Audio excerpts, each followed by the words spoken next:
think I got everything set up, hopefully. I I had to completely reset up a few things because for some reason OBS updated, I guess. And the asset that I had set up to capture Clip Studio Paint decided that it wasn't gonna work anymore. So I had to remake it and specifically had to name it Clip Studio Paint in all uppercase. And that was the only way I could get it to detect the window. But I think I got it all working now. Hopefully the music is a decent volume. It feels a little bit loud to me, but that is, I don't know, that's just on my end, I think. It has also occurred to me that I can just take out an earbud. I don't have to have it going through both ears, which I think is going to help a lot. Yeah, so just a disclaimer, because, I mean, I put it in the stream title, but I'm going to be lettering the Pumpkin Cells Real Estate in this stream, and it's going to be spoilers. There's kind of no way around doing the lettering. If I'm doing the lettering, it's going to have spoilers, because I have to view the art and the lettering and everything. So, I'm trying to be less precious about, you know, worrying about spoiling stuff. But, yeah. So, I haven't figured out how to, do a pop-out window so that I can actually read chat properly. I have more, like, I have an external monitor. I just haven't set that up properly, but in the future, I think I said this in previous streams, I am going to make a better stream setup, but this is still just sort of me just poking around, because I love streaming sometimes. So, after losing my previous channel, I was a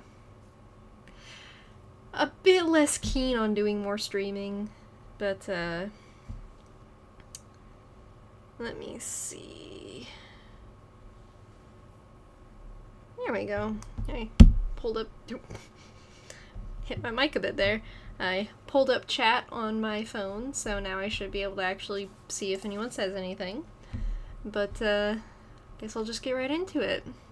But anyway, after losing my previous channel, I kind of got the wind taken out of my sails a bit. So, since then, I haven't done too terribly much as far as streaming goes, and it kind of makes me, wary of recommitting a whole lot to doing more stream stuff. This one needs to be up here. I don't think I've ever showed my lettering process on, like, a video or anything. I planned to a long time ago, but I never actually did. So, to anyone curious, I guess this will be a little introduction to how I do it. So, as you can see for my document setup for comic stuff, I use Clip Studio Paint Pro. I bought the CD license for it with the actual, like, physical disc in 2017, I believe, and I have just been using that same license. Someone's driving a motorcycle down my street. But I've been using that same license ever since, and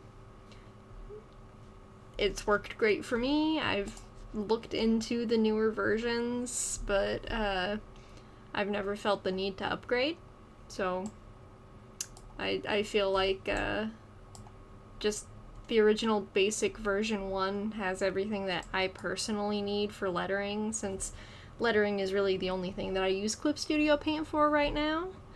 I might use it for a few other things. I recently made a 3D model for Lantrell's head, and figured out how to import that into Clip Studio Paint, so I'll probably be using that, at least for doing like thumbnails and stuff, maybe.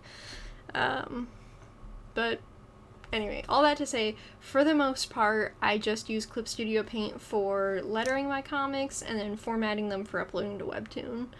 And version 1 works just fine for that, so I have the perpetual license that I bought way back in the day, and I've just been using that ever since. So, that out of the way, my document setup. Started explaining that a minute ago. So I have a document set up that I believe this is in inches. I can pull that up real quick just to make sure that I'm, being totally accurate here. Yeah, okay. So this is set up for the print size files for a 7x10 book. And the actual print editions, the deluxe edition is printed at 7x10, but the paperback edition is usually about like 1/3 to 1/4 of an inch smaller. I can actually grab those real quick. So, the deluxe edition is, let me make sure that I'm actually on camera for this. Deluxe edition is 7x10, and it's the same sequential art in both of these. The deluxe edition just is printed on better paper and is a hardcover instead of a paperback. It's also just presented a bit fancier, like the end papers are prettier and stuff, but it's, as a whole, it is the same book. This is just a higher quality printing of it. But this is 7x10, and then I think this is like 6.6 by 9.7 or something. It's a really weird ratio, and I don't have my measuring mat handy. Looks like I have a ruler here. Sorry, I didn't prepare for this stream hardly at all. But, so it's a bit over 9.5 by about 6 2/3. So it's only a little bit smaller, but since I print at 2 different sizes, the way that I set up my files is for the larger of the 2 files. And then during the formatting for the 2 separate interior files, I just shrink it down a bit more when doing the paperback. The original art is drawn at 11x17, and then I just shrink it down to 7x10, which is what this file is here. I'm trying to be very clear with all of my explanations of what I do, just because I know that kind of information can be kind of hard to find about just all the nitty-gritty trim sizes, print stuff, all of that. I know that is kind of hard to find. So 7x10, and then I have just a solid black file, or not file, solid black image right here. It's just solid black fill. And that is my background for most pages, because the gutter on all pages of the Pumpkin Sells Real Estate is just solid black. And the page itself for the 7x10 is a tiny bit skinny, just because scaling down from 11x17 is not an exact ratio for scaling down to 7x10. So there's little bits of white, and you can see I don't always do a super accurate job of rescaling on the top and bottom, so sometimes there's little bits of white showing through. So I just have a plain black fill behind it to make sure that doesn't look weird or anything. And then on top of everything, I have this red template, and this is just a guide to kind of show me where the danger zone is. So, I print my books through Amazon's KDP, Kindle Direct Publishing service, and they require some pretty wide margins.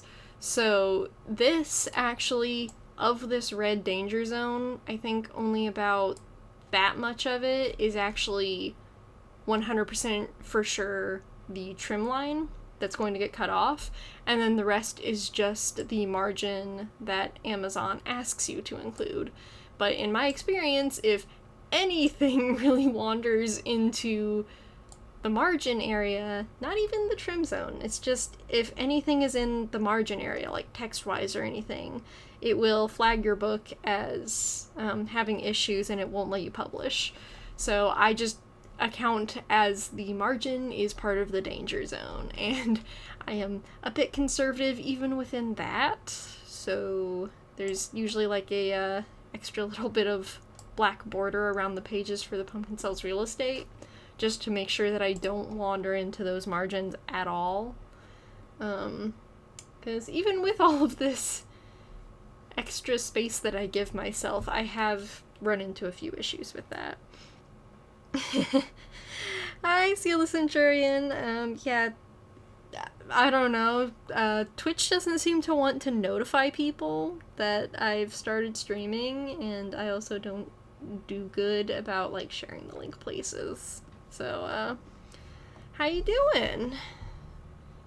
I'm just getting into all of the nitty-gritty file setup stuff before I actually do any lettering, since I've never actually explained any of this stuff on video or most places. But one of the nice things about the way that I do the Pumpkin Sells Real Estate is, since part of my original plan for the way that I made the comic was that I had planned to make, like, a dubbed motion comic version of it, I went ahead and made everything sort of tailored for that. So every panel is in, like, an ultra widescreen sort of ratio. Well, not every panel. There are some that are exceptions to this rule, but as a whole, all of the pages are made using this exact same layout of just 4 wide horizontal panels. I've never actually done the motion comic or dub or anything, but that's still something I would like to do. It also just makes it easier for scripting, and since this is a comic that I try to post pretty regularly, it makes it more predictable and easy for me to kind of tell what I'm doing. So every time I'm drawing a page, I start with this same basic layout, and that's made it a lot easier for me to have sort of this danger zone thing and keep it all really predictable and use the same files for most of my setup process. Phil Centurion asked how I was doing. I'm doing alright. I'm tired. I probably overdid it today, but I'm in the home stretch. I need to letter. My brain just short-circuited entirely. I need to letter from page 7 to 20. I don't know if I'm gonna do everything that I need to letter tonight, but I'm hoping to get this issue done this week so that I can get it on Gumroad. So, yeah, that's why I'm streaming tonight, just because I want to get some work done. Hope you have backups of those files you use for everything. Oh, trust me, I have copies of all of my templates. I have 2 iPads. One of them is my old iPad that I just recently sort of decommissioned, but I still have the iPad and it still works, just not great. But I have a bunch of my templates saved to that one. And then I have my new iPad, which is where I use most of the templates. And of course it has the templates on it. And then my laptop has all of the templates saved to it. And then I have like 3 flash drives that also have all of those templates saved, and I also have them uploaded to Google Drive, possibly 2 separate Google Drives. Because I have had catastrophic file losses before, and I do a lot of redundancy now for important files. But anyway, the next thing that I have in here is the script, which I have this saved into the file while I'm drawing it so that I can reference everything. And then I copy the script in, because I flatten the art whenever I'm doing the lettering. I just find that that makes things more straightforward. So I flatten the art and then bring the script in separately so that I can kind of just wiggle it around and then hide it whenever I'm done. And then I have this default text balloon that I copy into all of my files, and it has all of the setup for like the font size, and then line space and stuff like that. It all has that in it. So I just copy paste this one balloon over and over again for all of the lettering. So as you can see, I've kind of just set a bunch of the balloons here, but I still have to copy paste even more of them. Clip Studio Paint's lettering tools aren't quite as good as something like, I think the industry standard is InDesign, if it's either InDesign or Illustrator. I cannot remember which, because I know that letterers use both for different things. But I am firmly anti-Adobe. I almost became anti-Clip Studio Paint for the same reason of that they almost went to a subscription-only model. And if you go subscription model only, that is a pretty surefire way to lose my business. But, yeah. So, that's why I use Clip Studio Paint. It's slightly more rudimentary as far as the text tools go, like adjusting kerning, and like you can't really access ligatures in Clip Studio Paint, but it works for my purposes. And if I ever need ligatures on something specific, I open Affinity Publisher, and I just use that for, you know, little spot additions. But, hi John! I think that's all of my nitty-gritty file setup stuff, so I think we can actually just get into the actual lettering now. And there's a few little finishing touch things that I have to do for my text whenever I finish doing and placing all of the word balloons, like once they're sized properly, but we'll cross that bridge when we come to it. So I tried to kind of get the more spoilery pages hidden for now, since technically all of this is spoiler territory, but there are a few pages that feel more important. That was the wrong thing. But there were a few pages that I felt were a little too spoilery even to do during a spoiler stream. So we're not going to be doing those tonight.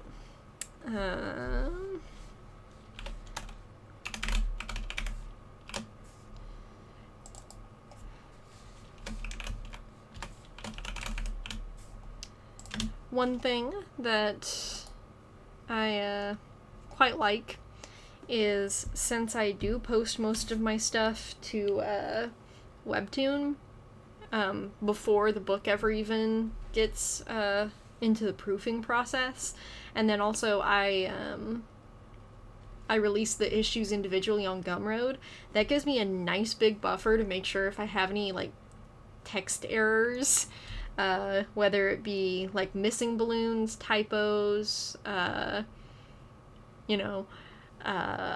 the word balloon tail going to the wrong person, that kind of stuff, I have time to fix it, and people will let me know if I've made that kind of thing, kind of error. But, yeah. I also edit the dialogue during the lettering phase. So a couple of people asked me on Webtoon a while back if I would ever consider outsourcing lettering, and I don't think I would, just because I'm still editing the script, even like up to the last second before I'm finalizing the pages, which isn't ideal. And if I'm ever working with someone else, I usually will try to finalize the script before I do the lettering, but I do tend to do some minor script editing and sometimes major script editing during the actual lettering portion. So,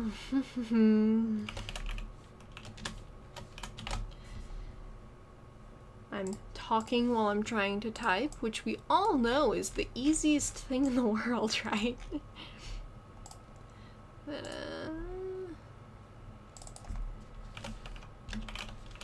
why noi?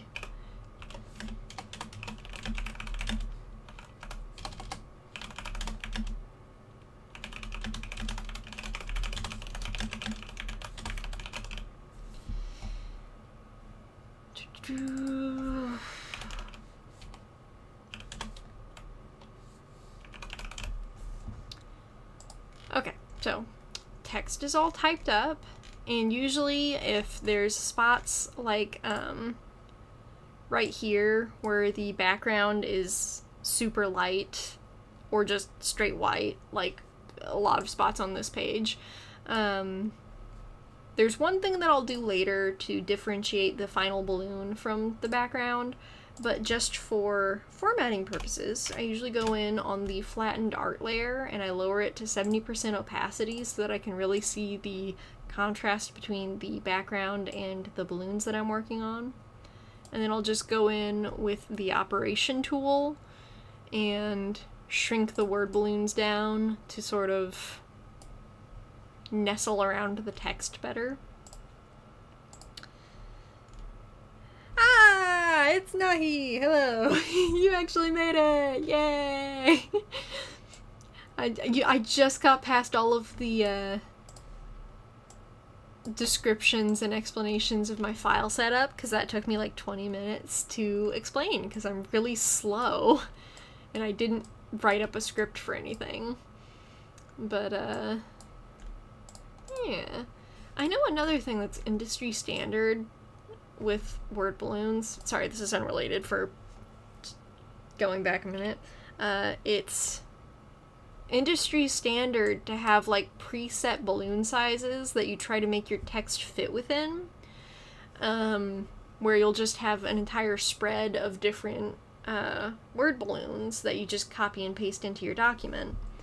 But I have always preferred just making custom balloons for every single bit of dialogue, because that way I know for sure that I have something that'll work, because I'm just making it from scratch every time. So, and for some reason, even though I set up these word balloons properly, I have to sort of nudge them around and like raise and lower the text sometimes, because it'll just look kind of out of place. Like maybe like with this one, it looked like it was too high, like the text inside the balloon, so I just nudge the text down a little bit, also using the operation tool. Operation tool is kind of the MVP of lettering for me in Clip Studio Paint. I use that thing so much. No, there's no way I'm going to re-explain all of that. It would probably be faster the second time, but no. Never again. I'm never gonna talk about lettering ever again. That is also a joke. But, yeah, so at this point, I'm just kind of using the operation tool to mold the balloons down to the shape and size that they need to be. And then I use the move layer tool to scooch them around and set them where I want. This is a pretty straightforward page, but now I go in with the move tool again, and I kind of just wiggle it around and decide where I want my word balloons to be, because for some comics and some pages I actually plot out where the balloons will go, which is the smart thing to do, because you'll know that your text actually is going to fit and flow properly. But for the majority of the Pumpkin Cells real estate, I don't map out where the text is going to be. I just kind of visualize that while I'm sketching and hope that I'll remember whenever I actually get around to doing the lettering. Which is not ideal. Not ideal at all. So at this point, since I have the dialogue put into all of the respective balloons and set in the proper panels at least, I usually hide the script layer at this point so that it's not distracting me. And then I think we'll put his balloon there. Probably nudge it back just a smidge so that there's word. So that there's space, not word, so there's space for the tail.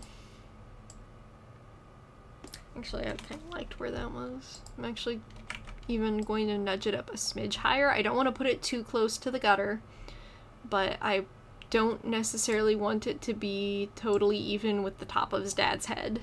Just because if it's lined up with the top of his head, that sort of feels a little too samey. Make sure that's reading through correctly. And I think that's good for the placement on everything. Then I go in with a balloon tail, and I think that my webcam is probably covering it, but I set the width of tail to 20 points, and I set it to spline, however you want to say it. I always forget the proper way to say that word. For how to bend. Spline, spleen, kidneys. Words. So then something that I was taught reading through a bunch of the informational stuff from Blambot, I always try to imagine the center of the balloon and kind of picture that the tail is coming off from the center of it. So the curvature here of the tail is heading towards the center of the balloon and then terminates roughly 60% of the way towards the person's head. So that's not necessarily a hard rule, but that does usually make it look good. And then I personally like adding a bit more chunk to the base of the tail, so I do that. There is a very fine art to lettering, and I only do so much of it. I go in again with the operation tool and kind of nudge things around to get them to a place I'm happier with. Because I don't always get it right the first time. And as you can see, this is a lot easier to visualize, having the art sort of darkened behind everything. Because if I was trying to figure out where to put the balloon tail on like this, I can't see where the edge of the balloon is, and I can't see how the tail would go onto it either.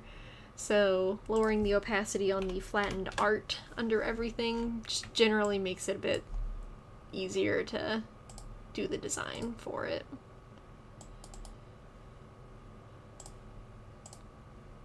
Kind of nudge that down.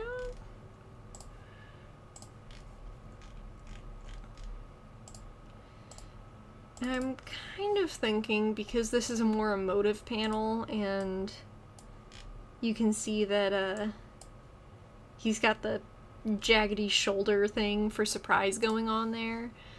I sometimes like to do things like that, just to add more character to the balloons. I try to not overdo it with that kind of stuff, just because I used to make all of my balloons really way too detailed and then they just lose their effect.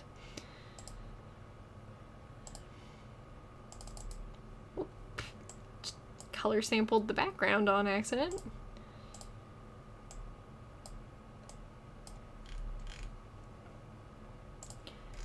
I'm also kind of trying to be a bit more... I cannot talk tonight. It's great for when you're trying to stream, you know? But I'm trying to be a bit more careful about the way I'm lettering, just to give you a good idea of how I do it.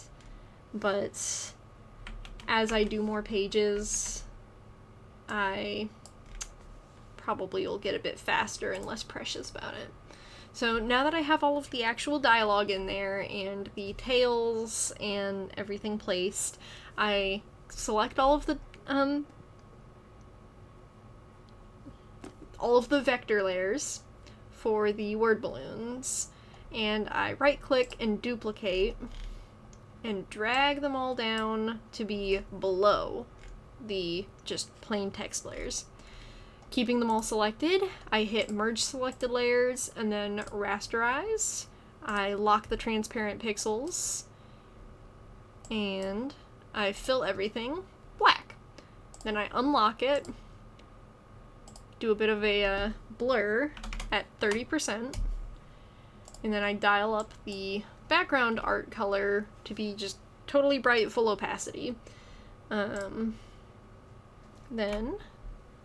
I use an eraser tool, soft eraser specifically, and nudge around and fine-tune the shadow that I just created. So that makes it so that the balloon over places where it's solid white is actually visible. And since I don't do outlines for the panels in the Pumpkin Sells Real Estate, it just helps differentiate them from the background a bit better. I personally wouldn't recommend this approach for word balloons, like the lineless style. I thought that it was a cute idea whenever I started the Pumpkin Sells Real Estate, but it's a lot more involved, and I personally just have found that I don't like the way it looks on my art as much as doing the hard black outlines. So most of my comics going forward are going to have black outlines.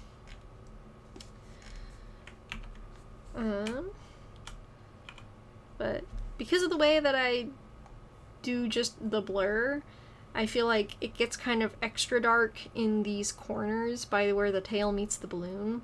So I'll usually go kind of behind that and give a little tap of the eraser back there, and it makes it feel like a more uniform darkness around the edge of the balloons.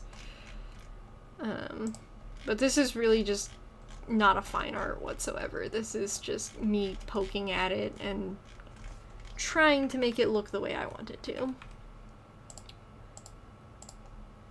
And since that's still on a very light background portion there, I try to not erase too terribly much from it, but since this one over here is on the dark gray couch, I can erase a lot more of the drop shadow. I usually try to erase more off of the top than the bottom, because I just like the feeling of weight that that gives the word balloon. But, ta-da! It is lettered. Make sure to save. And, I guess that page is done for now. But now it's really easy for whenever I go in to format for Webtoon, like say I'm just setting up a Webtoon formatting document. I can select the flattened art layer, the drop shadow layer, and then text, copy, paste, and now I can grab the drop shadow and the text, and if I need to, for just the way that I have to shrink layers sometimes, or just for the way it looks on scrolling formatting, I can just move that around. And since it's a vector, I can also grab the tail, and if I need to, I can move the tail other directions, I can delete the tail, I can make a whole new tail, just all that good stuff. So I'm not going to do the formatting for Webtoon just yet, since I don't have a full episode ready, but yeah. So that's just part of how I do all my layer setup, as trying to have a happy middle between easily editable for Webtoon and then having it set up for the actual proper print file, since that's what this is. So save that again and move on to the next one. I'm going to need all kinds of dialogue on this one. Just roughly put it there. Copy. I really made the background art like blown out and bright on here. I don't know why I did that, but for the lighting effects for the Pumpkin Cells real estate, I use add mode layers, and those are really easy to get just like super blown out, bright, hot lighting. And I like the way it looks, but I kind of go overboard with it sometimes. I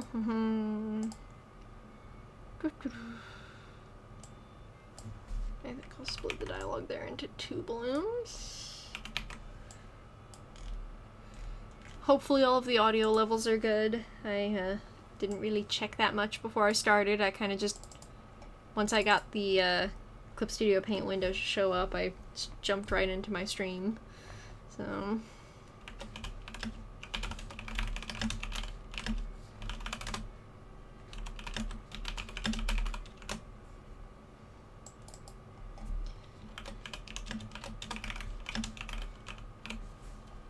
the way that's lining up, so I will just noodle that around so that it lays nicely in the balloon. Since you kind of want to wrap your text, it's generally advised that either the second or the center line, depending on which is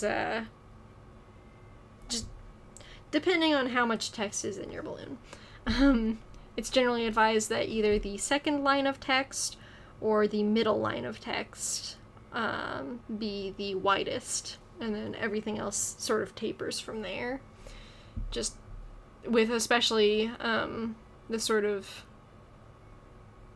oblong, funky balloon, that just makes it lay better in there and makes it easier for adjusting things. I'm actually going to go ahead and dial this down to 70%, even though I'm not nudging the balloons around yet. But,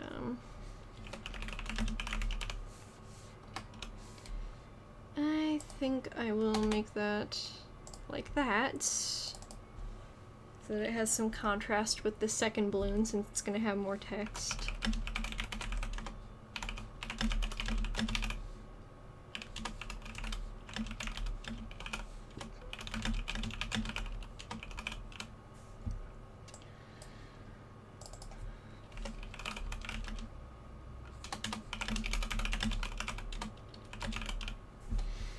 This also gives you a bit of a look into my script writing process. So, whoops. I have like a brief bit of description of what's happening visually, and then usually some little notes about composition or coloring or something. And then I usually try to orient it so that the text is or the dialogue that will be put into lettering is at the end of the panel description. And since most of the pages are in this 4-panel format, I just do 4 bullet points, or dash points, whatever you want to call them, in the script. And that just makes it really easy to figure out what goes where. Yeah. And if you have any questions about how I set things up, or anything that I'm doing, or just any questions about production stuff, I'm happy to answer those if I can. I apologize if I sound kind of snooty, or like know-it-all-ish, because that's part of why I took a bit of a break from streaming the past few weeks, is I had downloaded some VODs and was glancing through those before uploading them to YouTube. And I just felt like my tone when I'm streaming and just kind of spitballing, doing idle chit-chat stuff, I just feel like I sound really rude on stream, and I don't know why. Like, my tone sounds really pretentious, and that really stressed me out when I was looking through the VODs, and it just kind of made me not want to stream, because I was like, people are gonna think that I'm a jerk. I don't know why my voice does that either, because I don't think I do that when I'm just talking to people. Maybe I do and I just never realized, but I never intend to come off that way.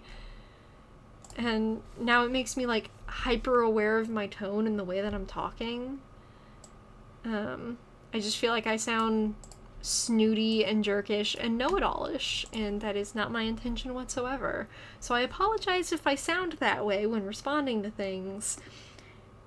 My tone just does weird stuff when I'm streaming, and I don't like that. It doesn't help that I made a comment to it about someone, about how I was like, I didn't realize that my voice did that whenever I'm streaming, but, I don't really like that it does that. And they were like, oh yeah, no, I noticed that. I'm like, what? Why has nobody told me that? So then I got extra self-conscious because at least one person has noticed my weird tone during streams. So, makes me really self-conscious. I generally don't like putting my text between the characters when there's like a gap in the middle there. Just because it sort of divides the panel weirdly, but this is part of why I advise that you plot out where your dialogue goes before you do the actual art, because yeah, I'm gonna just have to do it that way, so there's not enough space for this dialogue over here unless I noodle this really weird. Because I guess I could separate that. That would work, I guess. So I could do that, and now it fits over here. Okay, so sometimes the problem isn't your composition for the art. It's just that you're dumb. This is not me talking to anyone watching the stream. This is me talking to myself. I'm kind of dumb sometimes. And that's okay. Well, I appreciate that. I get really self-conscious about my tone. Because I don't know why. For some reason, I just feel like I get a really pretentious tone. It's weird. I have no idea why my voice does that, but it does.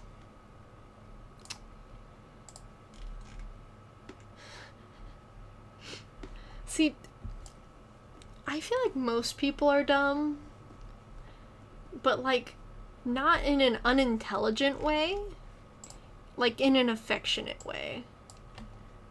Human beings are not made to be smart, and some of them are, but generally human beings are dumb, and that's okay, because we're not supposed to have all the answers. It's okay to be a little dumb, guys.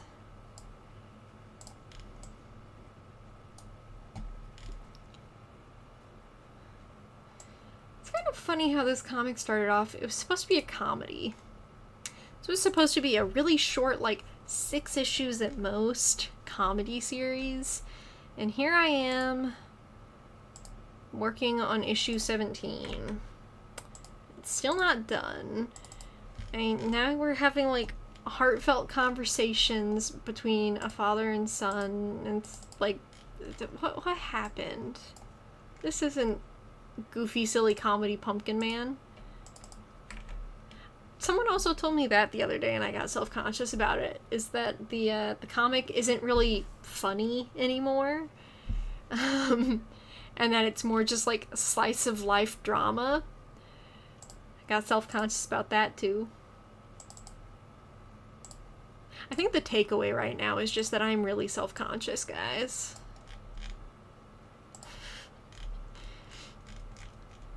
But, I mean, they didn't say it was a bad thing.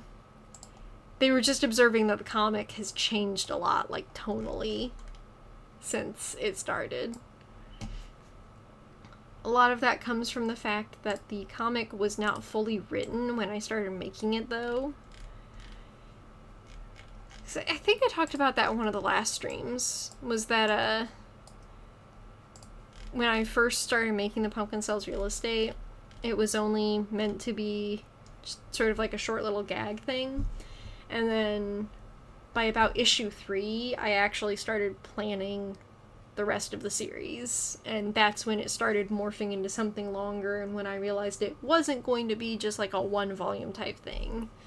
And that's when I started planting the seeds for the rest of the plot and whatnot. So, if you ever read through like the first couple of issues of the Pumpkin Sells Real Estate, and you feel like it feels like a totally different comic than what it is now, it kind of is. Because I did the dumb thing, there we go again, being dumb, but did the dumb thing and I jumped into the comic without doing the prep work ahead of time, which I don't advise, because that generally will lead to your comic just sort of dying, or, you know, you'll have to do a lot of work over again. Like with the Heyday Kids, I did not properly plan a lot of the Heyday Kids, and now I'm going back and I'm essentially going to have to remake the whole comic so that I can actually print it, since I did not plan it out terribly well, and I hadn't finished writing out the whole plot before I started it. So, it is what it is, but we persevere, and I generally try to finish all of the projects that I start. I know I annoy people sometimes because it seems like I take a really long time to finish stuff, which I do. I said I was going to make the next volume of Go for Rich like 2-3 years ago, and it's still not done, which I feel bad about, but I'm going to finish that comic someday. I have just had to slow down production on a lot of stuff in the past couple of years, because, I mean, there have been a bunch of life changes for me in the past couple of years, like getting into a serious relationship and then getting married and moving across state lines and everything. That was a pretty big life change. But then also, like, me permanently injuring my arm, that also kind of threw a spanner in the works as far as production goes on things. So I've had to be a lot smarter and health conscious about the way that I do production, and have really scaled back. And that's why I pretty much only have the Pumpkin Sells Real Estate running right now. But since issue 17 is pretty much done, that gives me a buffer until like the end of the year. So that gives me like 2-3 months-ish to work on a few other things. So that's exciting. I'm really looking forward to that, because I'm starting production on issue 18, but I also want to work on other comics, because while I love the Pumpkin Sells Real Estate, it is a very work-intensive project, and I want to work on other stuff that lets me sort of stretch my creative muscles more. do. So his dialogue will be split into 3 balloons for that top one. I think all of that text in the 3rd panel will just go into 1 diddly-doo.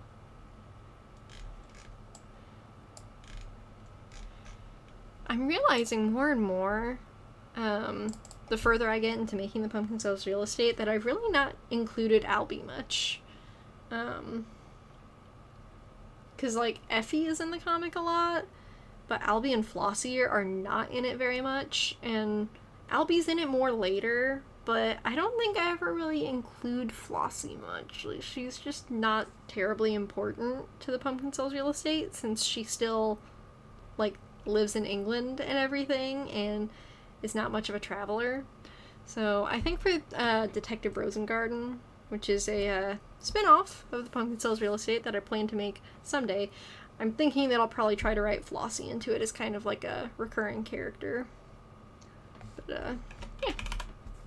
I also finished the previous page, so I forgot to say that I finished it.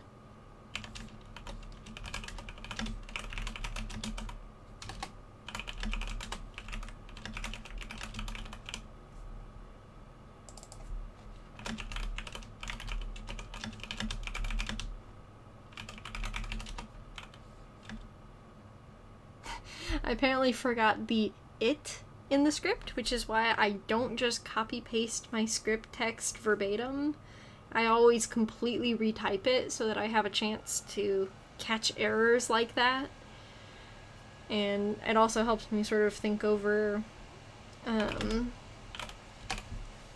it helps me think over the way it flows, and sometimes as I'm typing it out from the script into the actual word balloon, I'll be like, you know, I don't actually like the way that works, I'm gonna try restructuring it a bit, or just sometimes I completely chop out sections of script, which is liberating, but also sometimes concerning.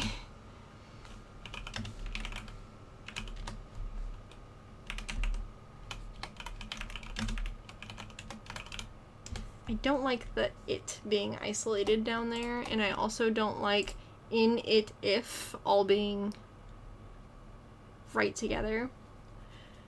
I feel like that is visually confusing and just kind of poor script writing. So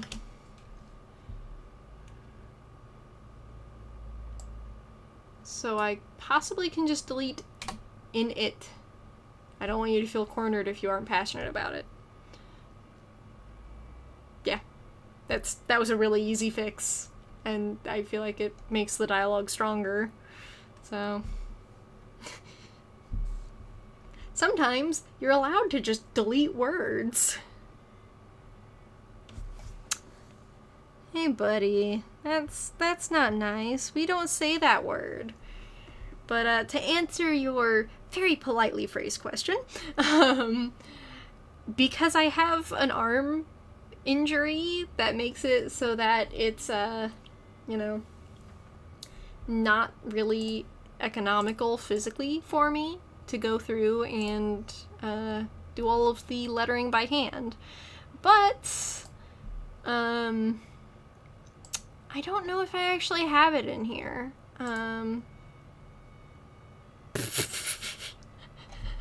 Yeah, my little arm hurts. But I do actually, I used to hand letter the comic, but my handwriting just didn't really match the comic, so I just didn't like the way it looked, so I didn't do it. I don't like the way this is nestling. It's getting weirdly skinny towards the bottom, so let's try and... Okay, that feels more balanced.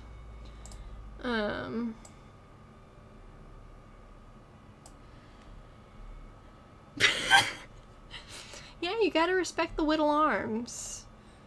'Cause I didn't for many years, and I have actually, because of overuse of my arm, my arm is essentially if I don't take proper care of it, it is freezing, and it's like building scar tissue around my ligaments, and it's like, I'm taking better care of my arm now, but if I don't do proper upkeep and care of my arm, the scar tissue will continue to limit my mobility and give me a bunch of pain.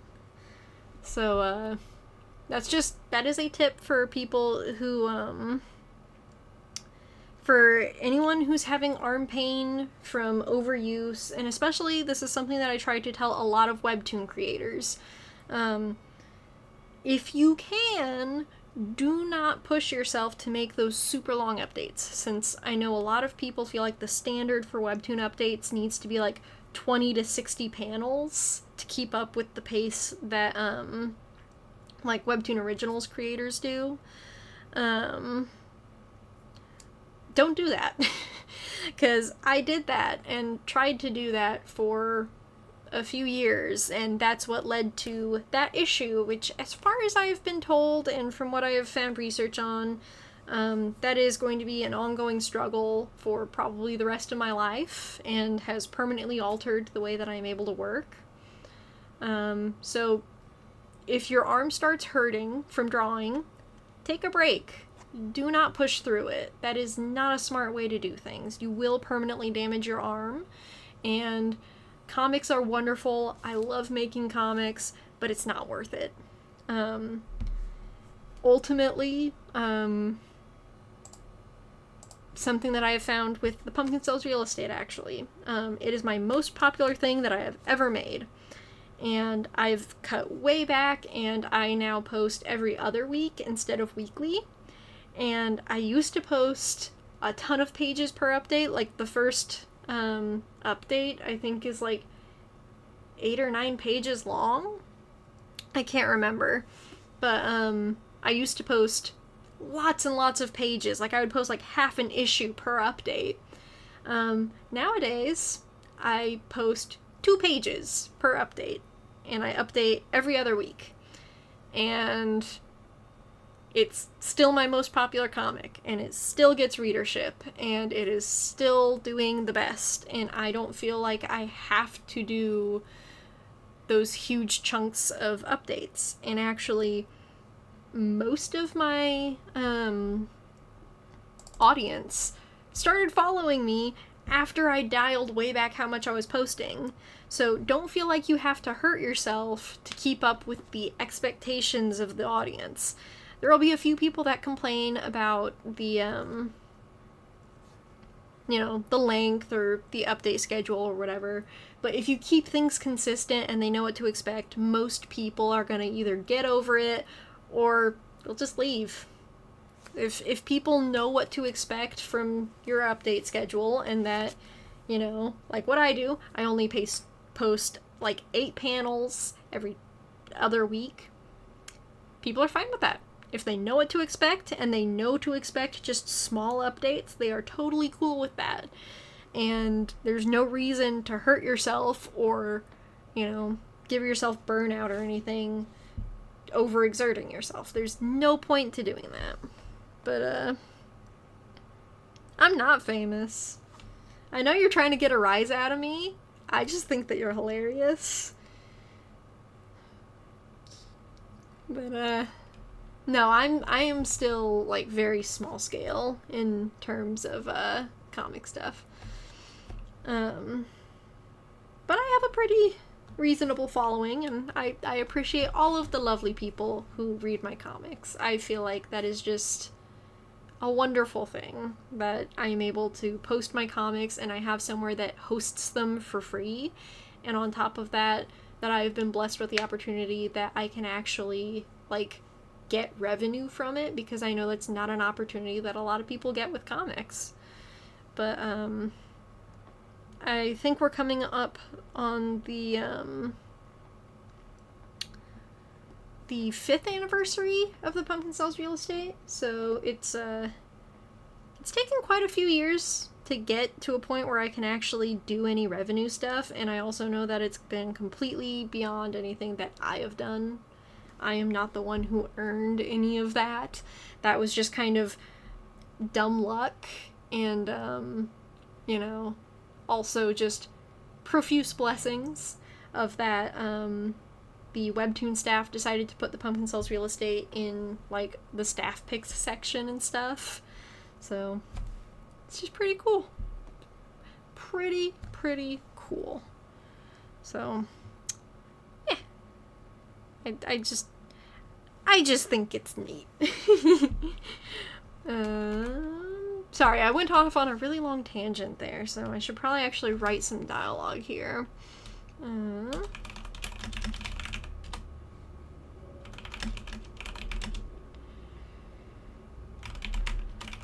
Now I'm just thinking of the Dolly Parton song.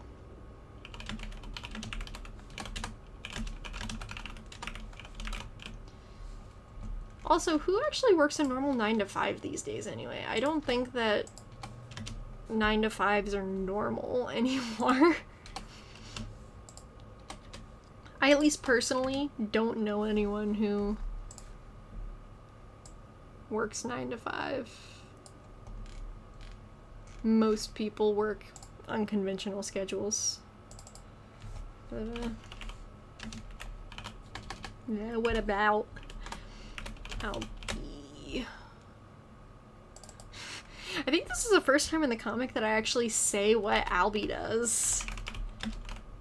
And I feel like a few readers are gonna be like, wait, what?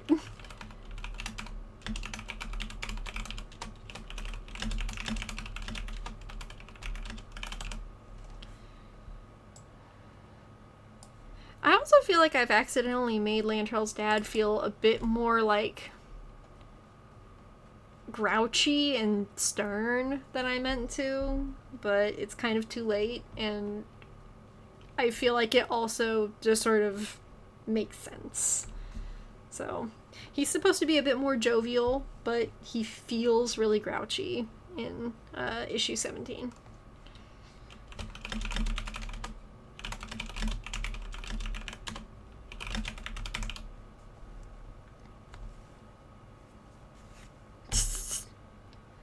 Oh, we're getting all the spam things today, aren't we?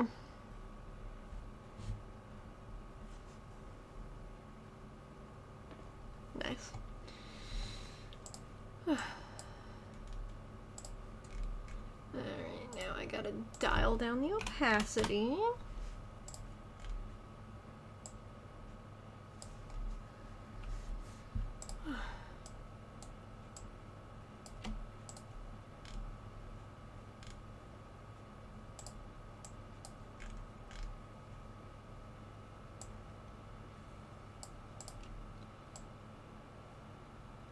Yeah, the spam bots and stuff, that's the part of why I never plan on having a panel that's visible up on screen that shows people what's going on in chat.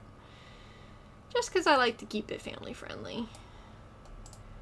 And spam bots and the human element of, you know, strangers in chat, that makes it hard to maintain family friendliness on screen if you put chat up on stream. So I never plan to have a panel for that. I know a lot of people do that, but I don't like doing that. It's also a little bit too fancy for my taste.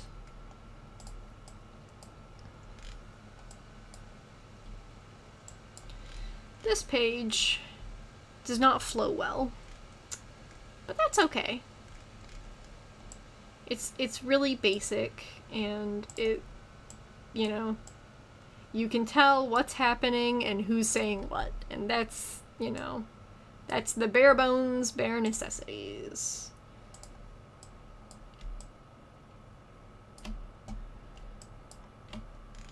I don't really like the way that this is pacing out. I just, the width of this first balloon, I'm just not thrilled with. Sure, that's better-ish. No, it's not. It's a bunch of, like, dead space. Like, that's not bad. I just don't like how it looks, and I feel like, compared to all the other balloons on this page, it's just a weird... It doesn't match. So let's see... Oh. That's really skinny, though. And it still has all that dead space.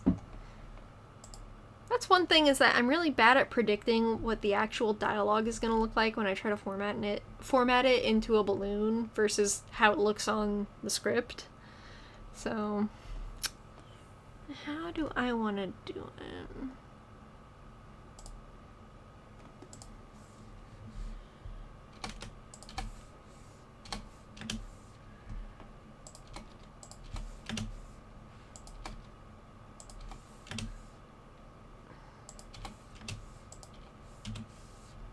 No, it's just a tricky balloon for some reason. I wasn't expecting that.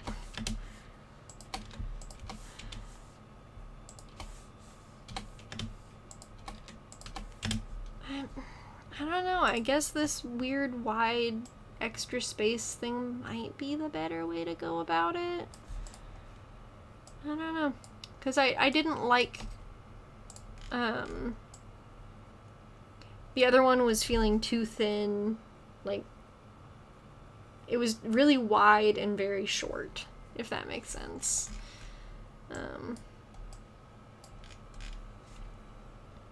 So I guess I'm just gonna go with that, and I'll just deal with the extra white space. And I guess it's really not that much extra dead space inside of the, edges of the panel, as, like, this balloon here.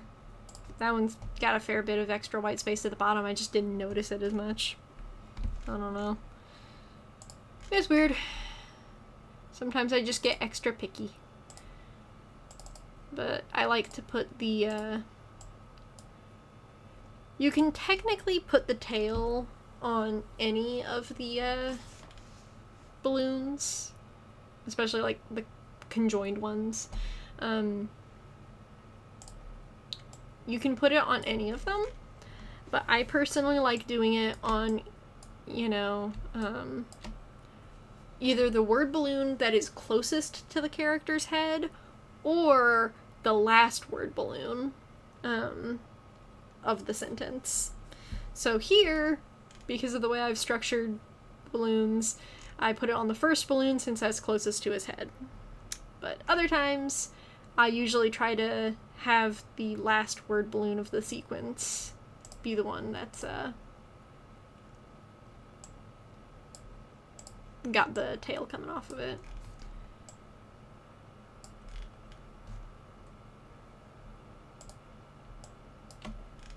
I just don't think I'm gonna be happy with the text in that panel, so, oh well. But that's why for issue 18 I have a little pool of people who are going to be helping me with things more. And I will work that stuff out ahead of time.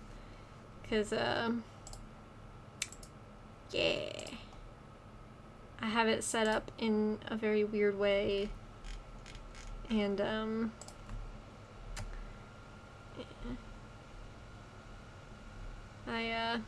don't know. Sorry, I'm getting bogged down in my own mind, but, for future installments of the comic, like issue 18, I'm going to actually plot out where the dialogue is going to go during the sketching phase, instead of, you know, doing that last. 'Cause lettering should not be the last thing that you do. Hello! How you doing, Sparkly? Also, hi! Welcome, Raiders! What's going on? Welcome, welcome, welcome!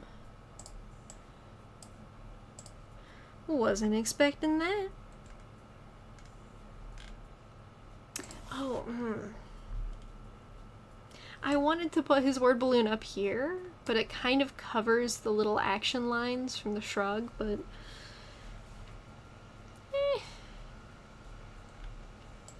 I'll just cover it anyway, because you can kind of see it, and you can see the action line on that side, so that's good enough. That's good enough. Hello, hello. I'm doing just fine. I'm just getting some lettering done.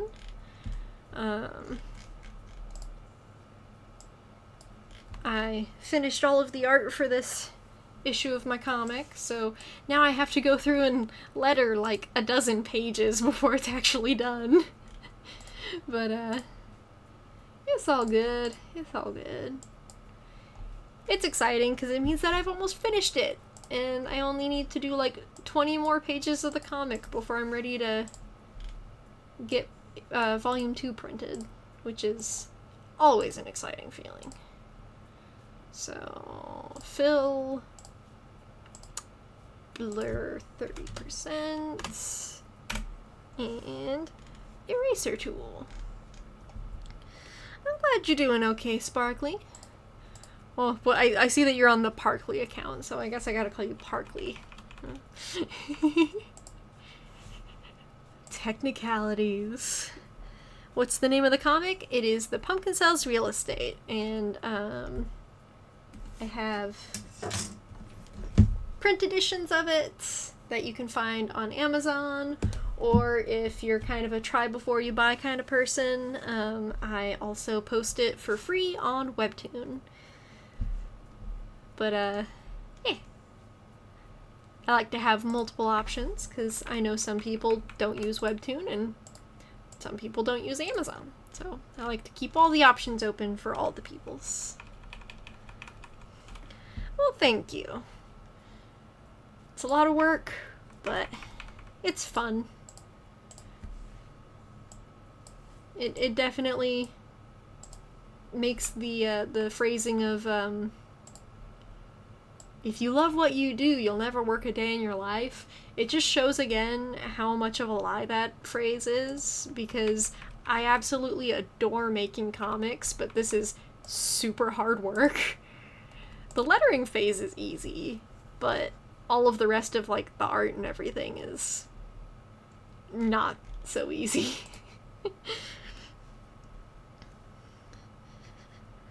Call you whatever I want. Other people just may be confused. That's true. People may also be confused just by the sheer amount of different accounts that you'll show up using, though. Because you have, like, 3 or 4 accounts, I think.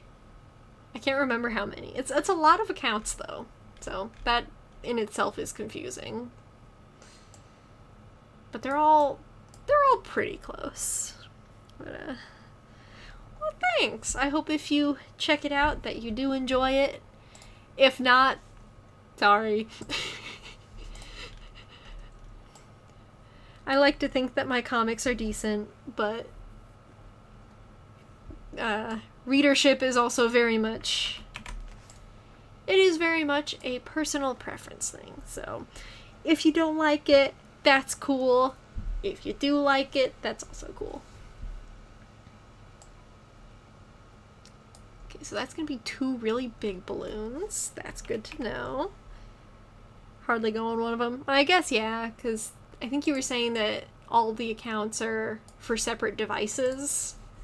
So I guess if there's just one device that you don't really use, that makes sense.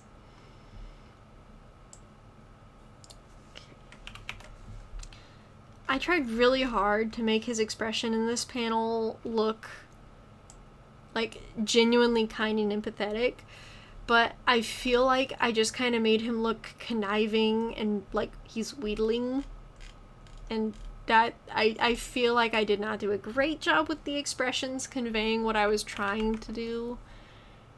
But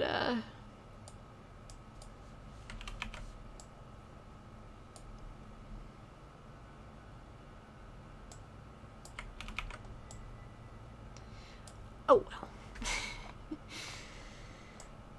I feel like issue 17 suffered a little bit just because the next issue, issue 18, is they're both really important. Like, all of the issues of the comic are important, but I was really nervous about getting issue 18 really right because it's such an important installment that I feel like I didn't necessarily do my full due diligence on issue 17. But, you know, this is a lot of work, so I'm not going to be redoing it. But he looked a bit nervous to you out of context, so not conniving. Well, that's good. That is a bit better of a expression. So this is generally like an awkward, nerve-filled conversation between the two of them, so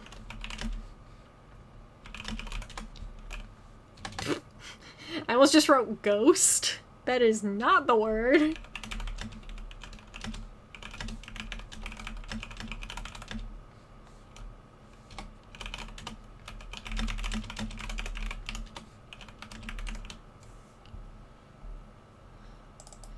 Sometimes my fingers just start typing entirely their own thing, and I don't know why.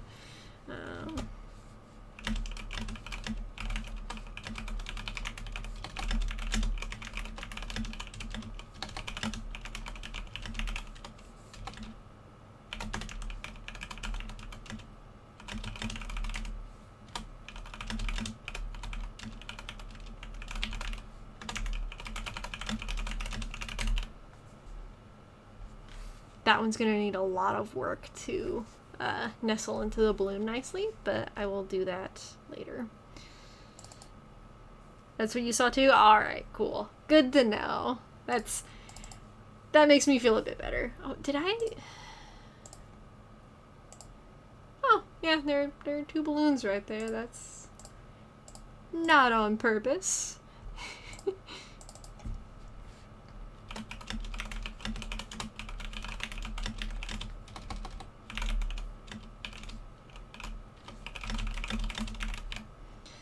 This bit of dialogue feels a little bit redundant, but also he is still just trying to hammer home his point, but yeah.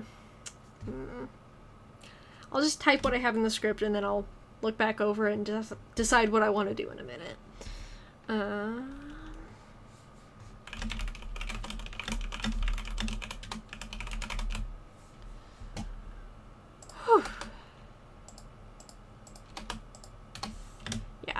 When I first started lettering stuff earlier, I had the brief thought of, yeah, I'll get all of the rest of the issue lettered. There's no way I'm lettering another 10 pages tonight. I've been streaming for over an hour and I haven't even gotten all 4 of the first pages done. There's no way I'm getting 14 pages lettered tonight. I'll put it on the to-do list and I'll keep lettering tomorrow. So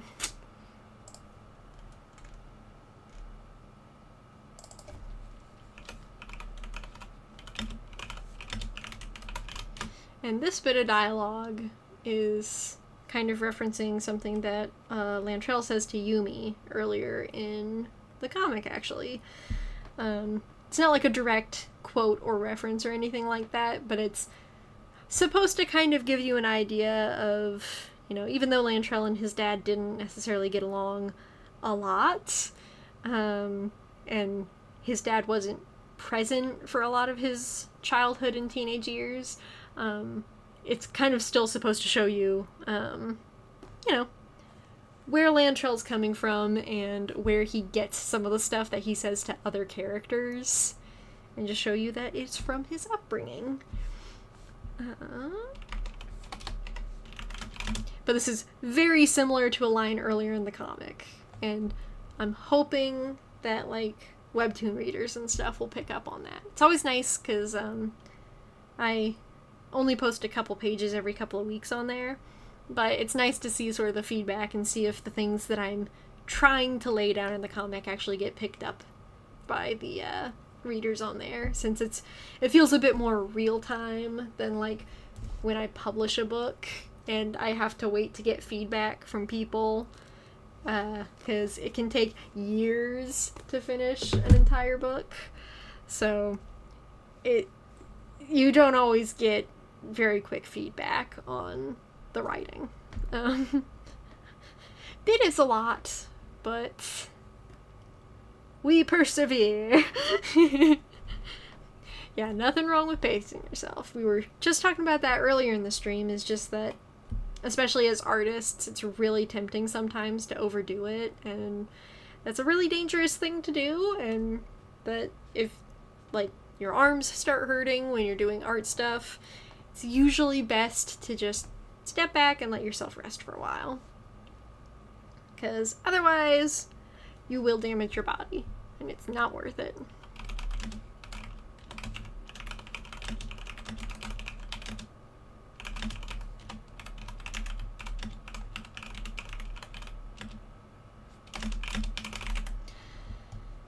I did not include an S at the end of that in the script, but mundane expectations of others. I'm just gonna work on putting the text down, and then I'll work on getting it wrapped into the balloons better in a minute. I always intend to do it that way, and then I don't.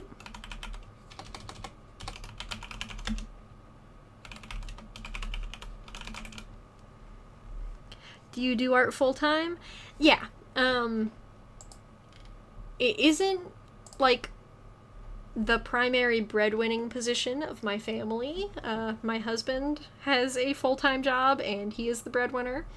But I do art full-time. So I spend most of my afternoons and most of the evening after he leaves for work. I pretty much spend all of that time, sketching, inking, doing lettering, all of the little nitty-gritty stuff that you gotta do for this stuff. But yeah, so I do comics and then just art for the sake of art, and I do a fair bit of writing that's, outside of doing comics. I write, like, actual, like, full-on novels. So, like, I've released, like, a full-length novel and stuff. So I do creative endeavors of all sort full-time, because I am a bit of a jack of all trades in a lot of ways, which means I'm really slow at getting anything done because I'm splitting my attention between so many different things. But, yeah, so that was really rambly response to the question of, do I do art full-time? Yeah, so, I've released, like, I think 6 books so far, and, they usually take a few years each to get done, but that's kind of because I'm not working specifically on one full-time.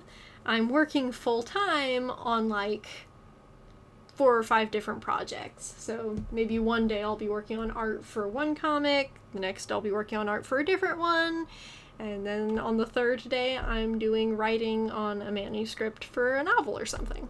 So it's a little bit of everything, and I constantly am jumping between projects, but it helps me keep sort of the creative juices flowing, and, it helps me to not get sick of working on anything, because working on one project for years at a time can be really mentally exhausting. So it's nice to be able to sort of dip my toes into other mediums or just other projects. I'm glad that you enjoyed the long response, because I get rambling sometimes. We do a bit of rambling here.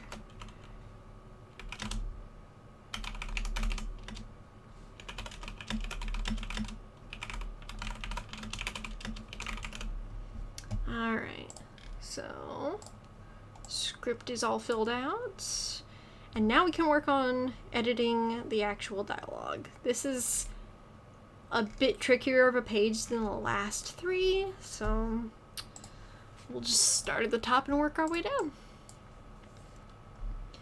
Yeah, it does prevent burnout, which that is something that I have struggled with a lot in the just few different ways that I've been trying to figure out how to do work stuff.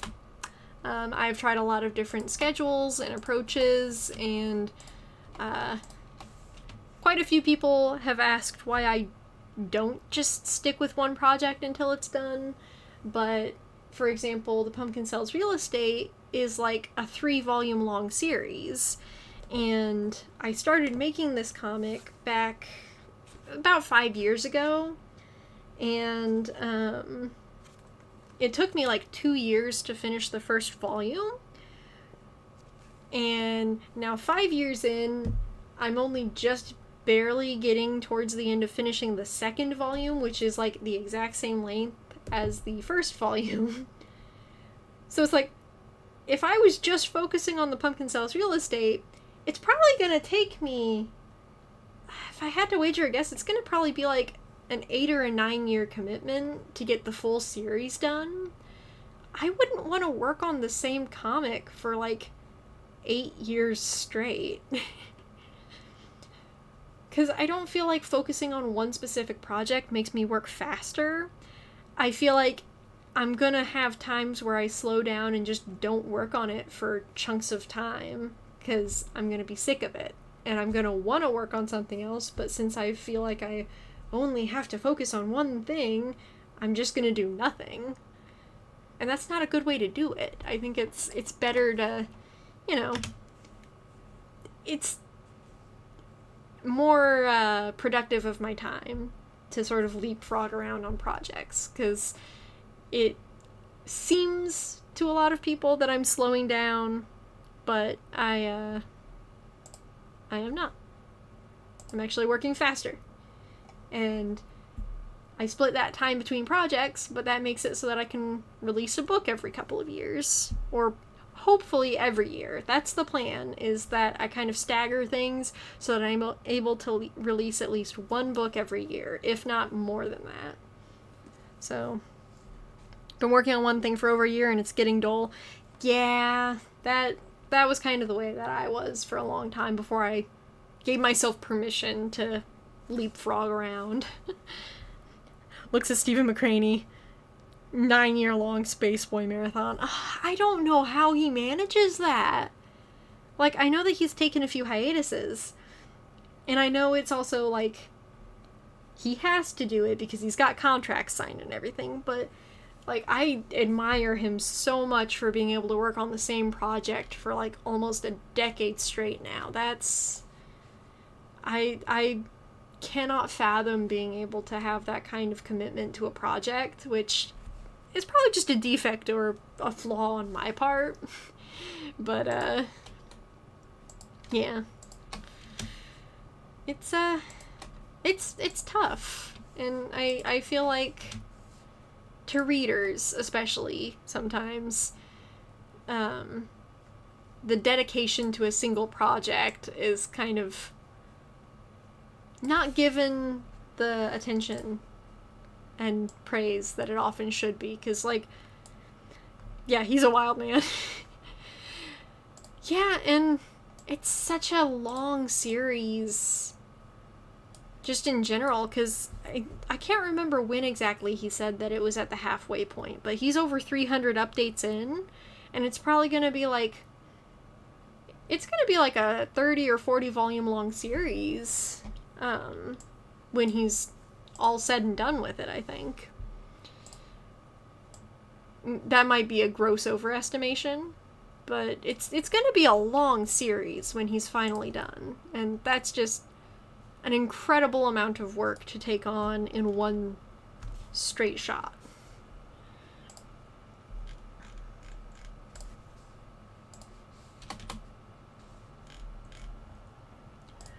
Did I write it as just pursuing your passion?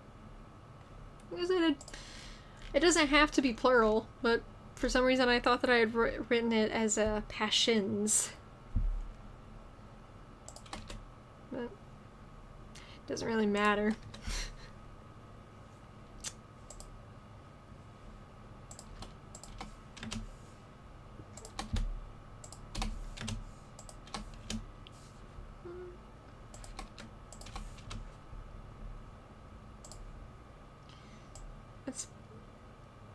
good enough.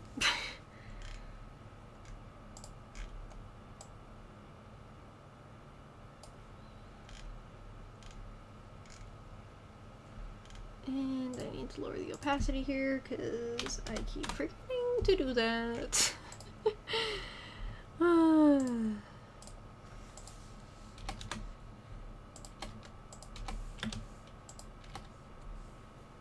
Okay. Skinny that up a bit, make it a little taller. Scoot it down. And we're good. I am terribly precise, as you can see. I'm just kind of... Yeah, okay, that's good enough.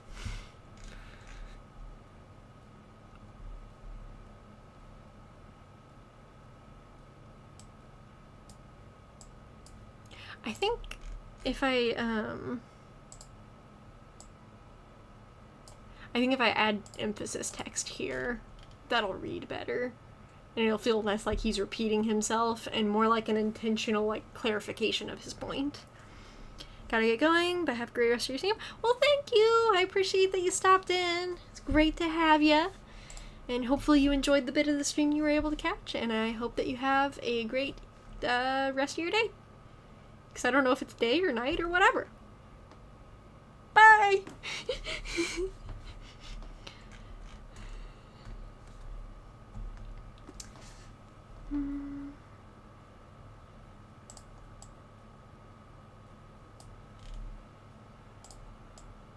Oh, I grabbed the wrong layer. Silly, silly me.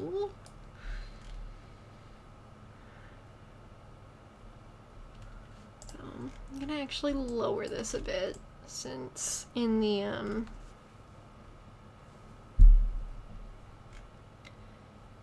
trying to make the page flow between, like, the faces and dialogue and everything, since I didn't actually plan that out earlier on in the process. So, start at his face, go to here. I want that balloon to kind of... I want these two to touch and overlap a bit more, because I felt like it was a little too skinny on there.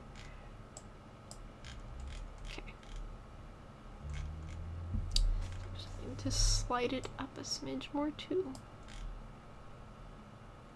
It's really fiddly, but for some reason it was bothering me.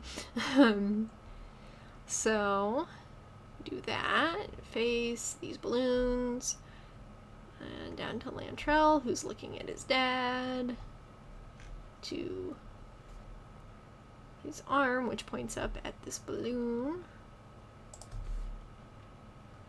Scoot it a little bit further away and raise it just a tiny bit so that it actually kind of has a good way to go towards his face with the tail. And then down here to his face again.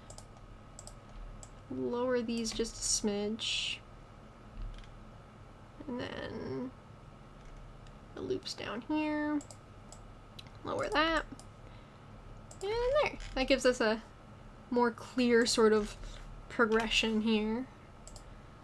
So, kinda, I know I was moving my cursor around, but I don't think you can see that terribly well on the stream. So, start at his face, go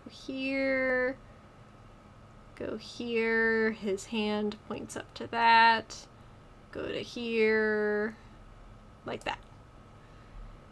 That gives sort of a clear line of reading. So, on like this page and this page, I don't feel like I have a very clear line of reading. But since this is a pretty static page as far as the actual like panel compositions go, because like there's no background or anything on these top 3 panels, it's just like a gradient and texture wash. It doesn't have to be like any sort of clever composition, I guess, but I like to try to do that still because it just makes it a more pleasant reading experience. So start here. Whoop. I went way too far down, but I'm using a mouse. And then you get a decent loop up here, but after that it kind of just falls apart. But that's just me not really putting thought into the composition. So this is something that it may seem like I'm being really critical of myself here, but I'm just kind of trying to pinpoint places that I want to improve, because I am my own greatest critic, but I am also my biggest assistant in that regard, of that I can give myself more critique than anyone else in the entire world can before I get annoyed. Because I try to take critique well, but I am a stubborn person, and something that I've really tried to improve on in the past couple of years is accepting critique graciously and not getting annoyed when people give it. Because for a hot minute there, whenever people would try to give me any sort of constructive criticism, especially when I would ask for it, I would like argue with people about it. And I don't know why I did that, because I would ask for their help and then they would give me advice and I'd say, "You're wrong." It's like, then what was the point of asking for critique if you're just going to tell them no and not accept it? So, I had a very short temper and would just not accept critique well. So, for the longest time, the only critique that I ever really got was me critiquing my own work, because I wouldn't annoy myself if I critiqued my own work. So, I'm trying to improve on accepting critique, and I feel like I've gotten a lot better about actually implementing and taking it. But that is something that I am still very actively trying to improve on. But still, at the same time, I am my own biggest critic, because I don't tend to get annoyed at myself whenever I'm aggressively critiquing my own work. Sometimes I get a bit agitated if other people critique my work this thoroughly, but it's different when I'm the one ripping it to shreds. I don't know if that's something that other artists in here experience also, where it's just, critique is a really important, helpful thing for art, but sometimes it hurts and you don't want it. Even if you need it, that doesn't mean that you want it. But yeah, so for this page, we start here, go to here. He's got his arms kind of going down here, here. It goes up a little high. And then kind of, I guess you could also say that you go like that. I don't know. It's weird. This page has a slightly better flow to it than this one, I think. But still not great. This one's okay. This one, I also don't know if this is helpful for anyone that I'm doing this, but I'm kind of just showing my thought process a bit. But kind of like that.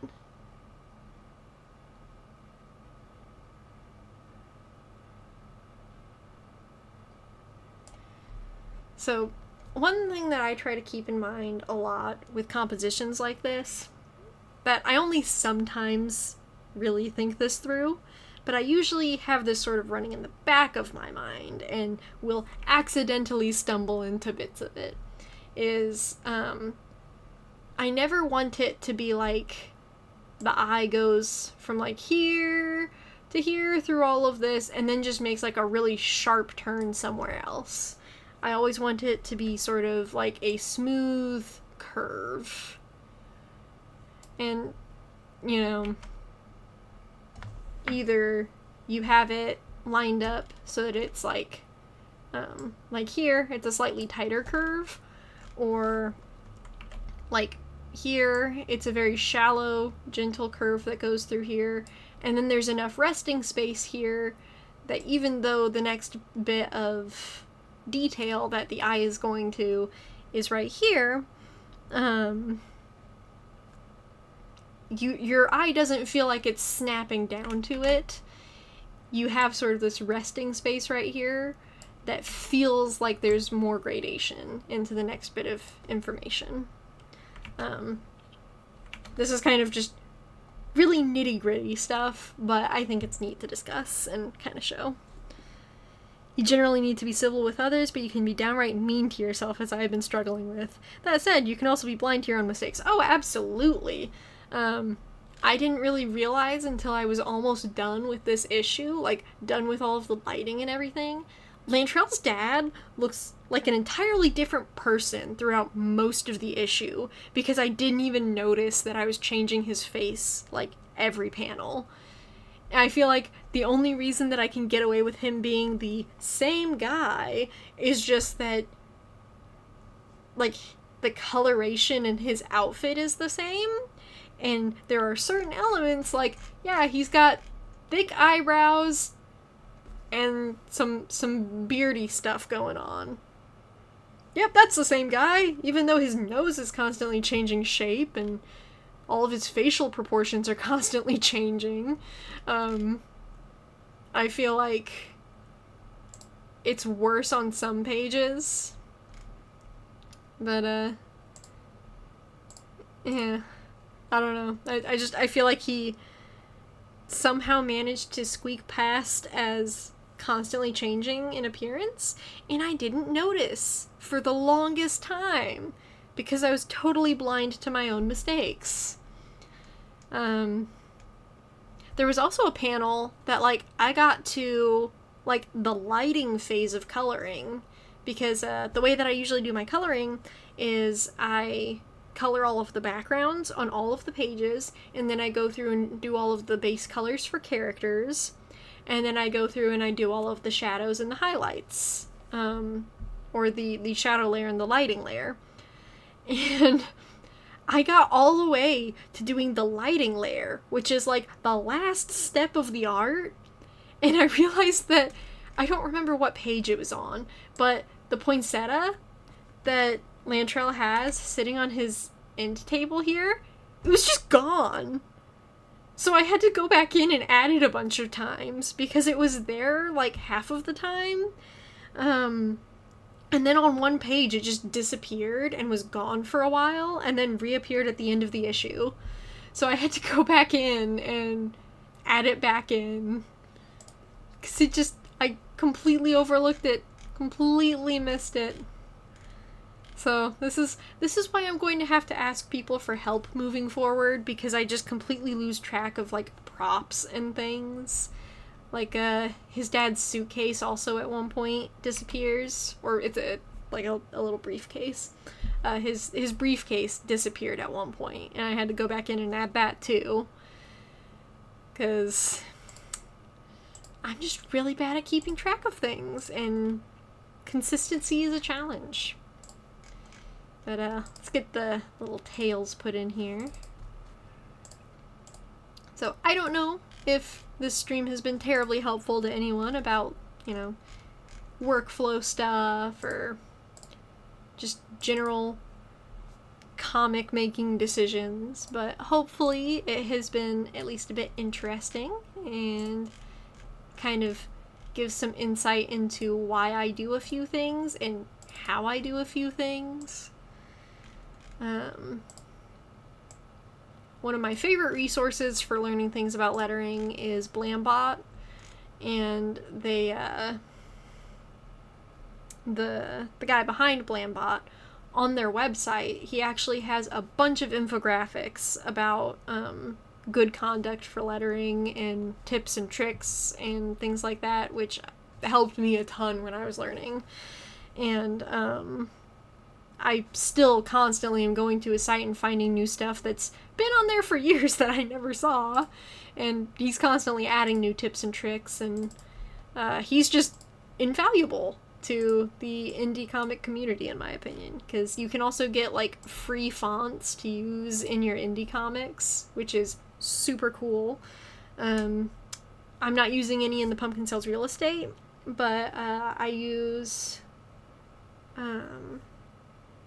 I think I use fonts from Blambot in Queenie Kane and Alley Dragons. So, yeah. He makes good fonts. They're very good well-designed comic fonts, because sometimes it's hard to find good ones. Yeah. So if you ever want to learn more about lettering, he's been doing it way longer than I have and is far more professional than I am. So if you ever need more info, Blamba. That. You look that up and find his stuff, and it is fabulous. Big fan.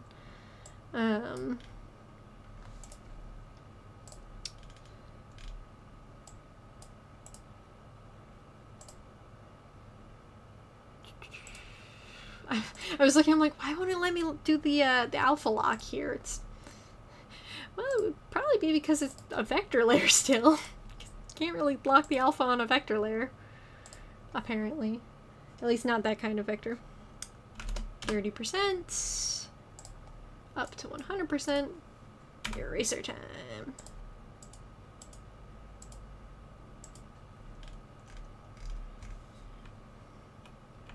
This issue actually has wound up taking a lot longer to make than I thought it would. Because I thought that having just two characters, just having a conversation, like not really doing anything, just talking at Lantrell's apartment for a whole issue, I thought this was going to be so easy. But this issue has taken me quite a while to make. I actually need to... I'll just leave that way, because if I erase off the top of the tail, I feel like it makes it a bit hard to see. So...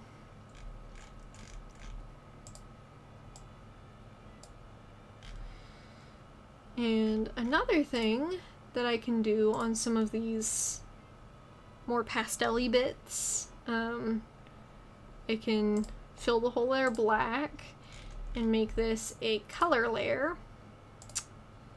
And it lets me check the values and make sure that the background and the word balloons actually have enough differentiation of tone so that it reads enough.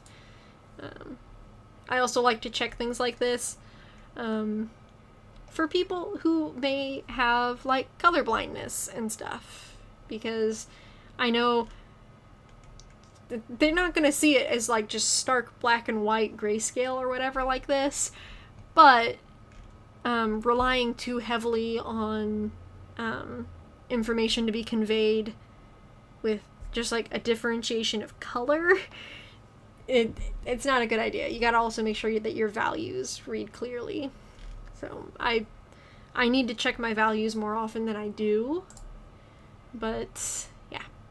So just good little things to do to make sure that your comic is easy to read for everyone, because that makes it easier to read for people who may not be able to differentiate the colors super well, and then it makes it easy to read for people who can read all of the colors, and they might not even notice what you're doing is helping them to read clearer.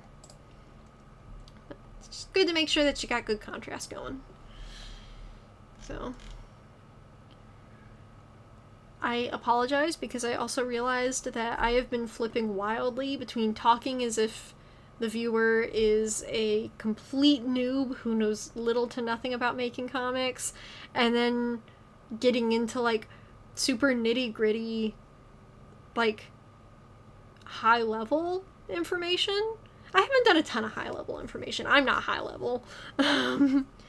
But if Lantrell stops doing real estate, it will no longer be the Pumpkin Cells real estate. It's true. It's true. Although, in fairness, the primary thing here is that Lantrell doesn't like doing, like, commercial stuff. He likes selling houses to normal people, because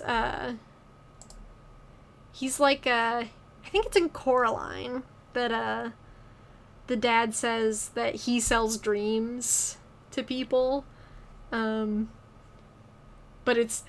he sells vacations. But that's kind of like how Lantrell feels about selling houses to normal people, is he likes seeing people get their dream home and be excited about what their lives will do from then on. And yeah, he likes the interpersonal aspect, which you don't really get so much with the commercial real estate. It's because people are just there like, ah, yes, this works for my business. It's not so much like the cute couple that Lantrell sells a house to earlier on in the comic, where it's like this newlywed couple that is getting their first house and they're planning on like raising a family there and stuff. That's what Lantrell likes. So that's sort of the point of this conversation, which I shouldn't do that. I shouldn't be like, here's the point of it. I should be able to have that be conveyed by the comic itself. But it's sort of like him trying to finally break through with his dad and be like, yeah, I like selling houses and doing real estate, but I don't like doing the kind of real estate that you do. It would only be the pumpkin. The pumpkin residential real estate. The pumpkin sells residential real estate. Yeah? But, yeah, we got 4 pages. It's 4 pages of lettering that we did so far. And there's still another 10 that need done. But, oh, what the heck. We'll do 1 more page, and then I'll probably call it for the night. Because, let's see. Because I did like 4 pages, so 5 seems like a nice number. I like 5. Let's do 5. Didn't miss the stream? Hey, hey, what'd I miss? I got 4 pages, totally lettered and everything, and, I went on a really long ramble about artist, arm health, and have just gone on a lot of weird rambles and tangents. But, glad you were able to make it. I'm gonna try to letter 1 more page, and then I'll probably be calling it for the night, because it's been, an almost 2-hour stream so far. By the time I'm done with this, it'll be well over 2 hours. But, yeah. Welcome, welcome, welcome. Sure it's clear on a full read through. I'm just trying to pick up bits and pieces from the panels you're working on. Oh yeah, I totally get that. I also, this comic is written for like a full solid read through of like the finished volume. But I also have to keep in mind that a lot of people, the way that they read it is like little 8-panel segments at a time. So that's one thing I don't love about serializing it on Webtoon, is that I don't feel like the way I present the story lends well to the Webtoon update schedule. Even if I were doing like longer updates every week, it's still just, I feel like I would have to release an entire 20-page chunk of like a full issue for it to really be, like, stick together well as the plot. But, it is what it is, and I'm still glad that I'm able to do Webtoon stuff, even if I don't feel like this story lends well to the Webtoon format.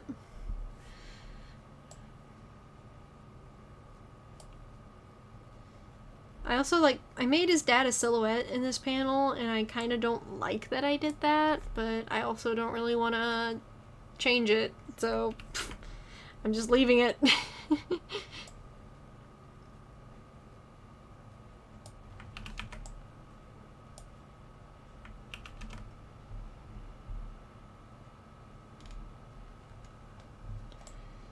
This comic really is just talky.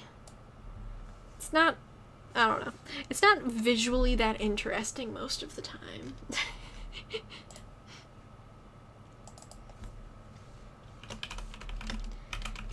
I try to always go into projects, I try to choose the right medium for a project, if that makes sense. So I try to think of how it would best be served. So, certain comics, like superhero comics, those are really hard to do as like a written novel. They're easier in a more visual format, like a comic book or animation. And if it's a really long story, I try to think about what is the easiest thing to do for a long story versus a short story. But the Pumpkin Sells Real Estate, it didn't need to be a comic, if that makes sense. I don't feel like I could have done different formats for it and it would have worked just as well. I don't know if that made a whole lot of sense. But picking the right medium for your story is important. But as someone who loves comic books, in my mind, I always just default to a comic book being the right medium, when sometimes it's not. Webtoon's tough that way. It's too easy for people to forget details when so much time passes. Oh yeah, for sure. And I've had a few people with the Pumpkin Sells Real Estate, whenever characters come back into the comic, they'll ask me things about like, oh, who is this new character? I'm like, they're not new. It's just been a long time, and because of the way my Webtoon schedule is for posting, it feels like they're new because it's been so long since we saw them.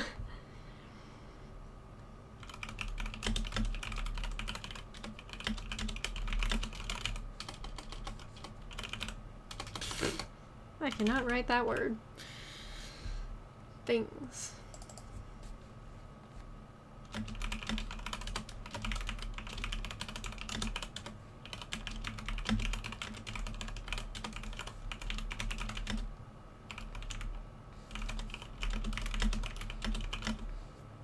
I forgot a letter. That.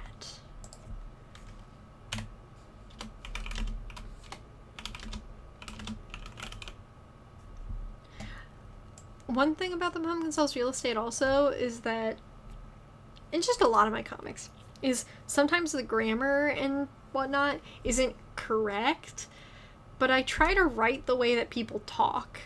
So even if it's like grammatically incorrect or just like kind of weirdly written, I usually try to read the dialogue out loud to myself and see if it feels like, yeah, this is the way that people actually talk. Because sometimes you don't realize how weirdly you write sentences until you try to read them out loud. It's like, people don't talk that way. So, I don't know. That's not really a special thing that I do exclusively. I know a lot of people that do that. But, yeah. Just reading your dialogue out loud is really helpful. Sometimes it helps you think of a better way to phrase it, or shows you that maybe you need to, you know, like, bold, italicize things to, you know, add the emphasis in the right place and make sure that people read it the right way. But, yeah.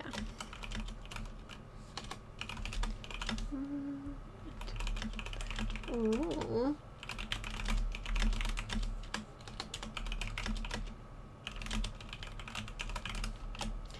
Connections is gonna make that a weird one to wrap, but oh well.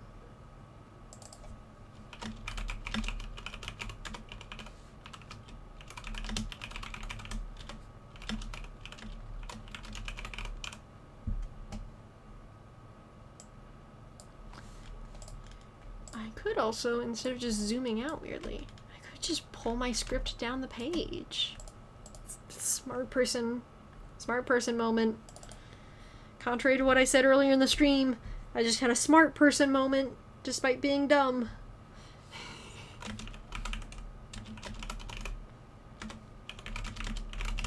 I feel like the characters are saying just a lot. They're not, but it feels like they are.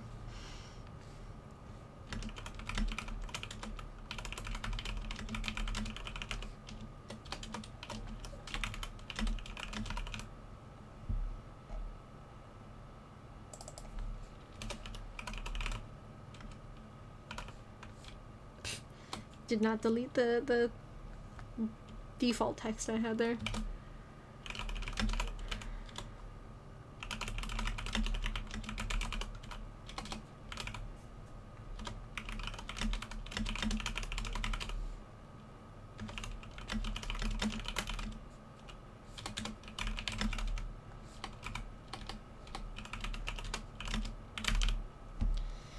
Alright.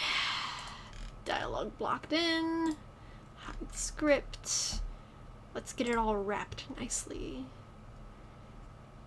I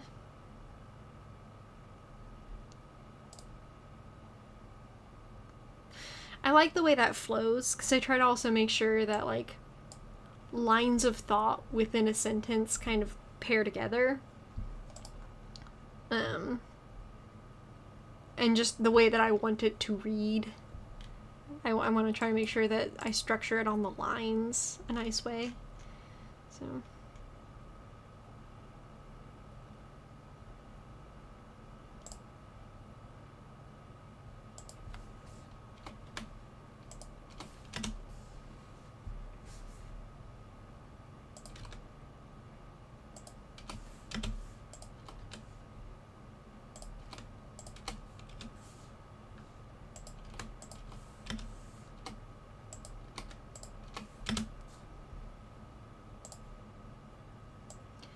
There's just a lot of thought that goes into lettering sometimes, and it's hard to remember all of it, and it's hard to explain all of it sometimes. Sometimes.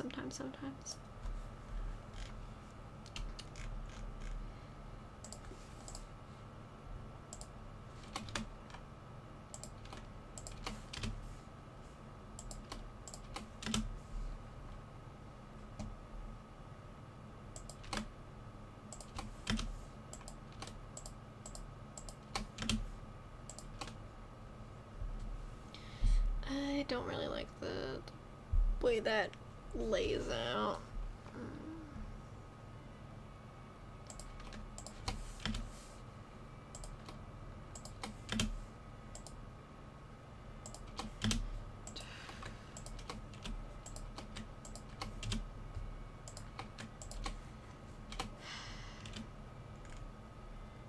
Sometimes it's just hard to get the words to the flow right in the balloon.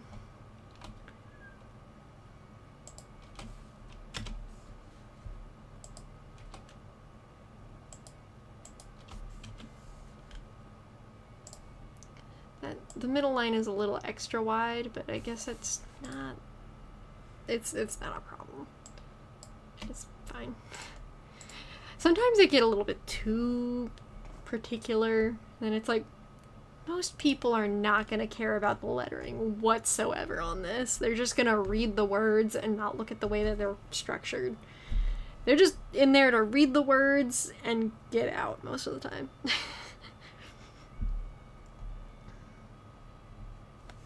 I want the "I'm sorry" to be on its own line for sure, though. Yeah. Yeah. Good stuff, good stuff.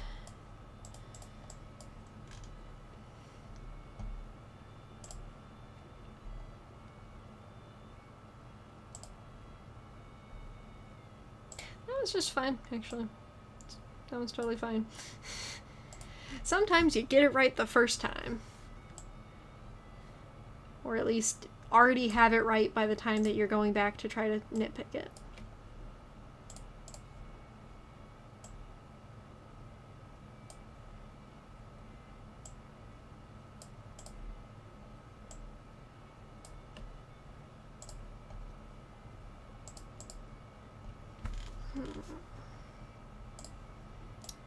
Alright, now. Why did I not... I did not change the size of the balloon on this one. I don't know why.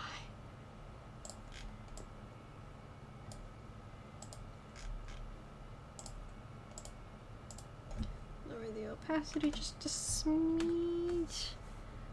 Just want to say I'm really excited to read this full conversation. Well, thank you. I'm excited to share it. Yes, there are some parts of the comic that I've had sitting as, like, finished scripts for literal years at this point, and it's been driving me mad not being able to share them. But I'm finally getting to some of those points that I've had squirreled away for years, and it's very exciting. Very, very exciting. I'm actually going to raise that a bit, because I feel like you could say that the attention starts at this balloon and goes to him. And there, to there, to that, then kind of arc down. Like that.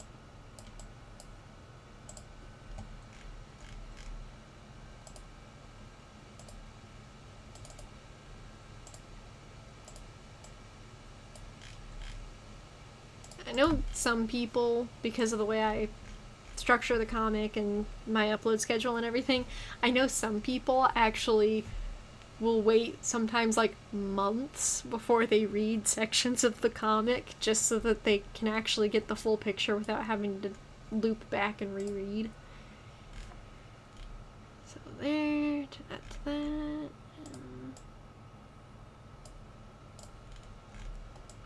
I generally don't nestle my text into corners unless I've really done a weird job of organizing the panel. In some cases, like here, I feel like it might be nice to nestle the text down into the corner, but I don't want to. I don't want to do that.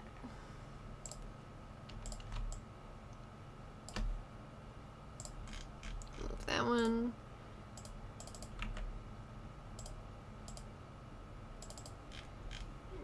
I'm having a hard time getting this tail to go the way I want it to. Shoop. Widen that out a little bit.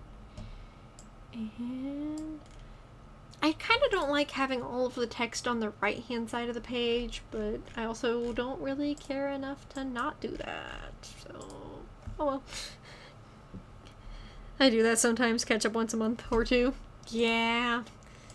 I guess I can't blame you, because I mean, I have way slowed down my posting schedule.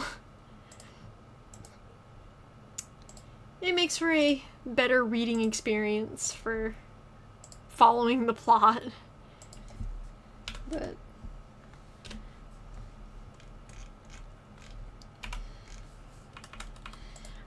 I feel like having the video ad thing now kind of helps. Oh, did I not actually? Oh, I'm gonna delete that, and I'm gonna noodle this a smidge more. I didn't noodle it the way I wanted to. I forgot. Okay. Now select all of these. Duplicate. Drag to the bottom. Merge selected. Rasterize. Alpha lock. Fill. Unalpha lock. Filter blur. Gaussian blur. 30. Enter. Eraser tool. But I had a thought. It's gone. Thought's gone. Dropping in real quick for a follow, not staying because spoilers. Well, thank you. I appreciate that. Hopefully I'll have some less spoilery streams, but the lettering is kind of hard to avoid the spoilers and share the lettering. But thank you, and I hope you have a very good rest of your day. Thank you for the follow and for dropping in. But,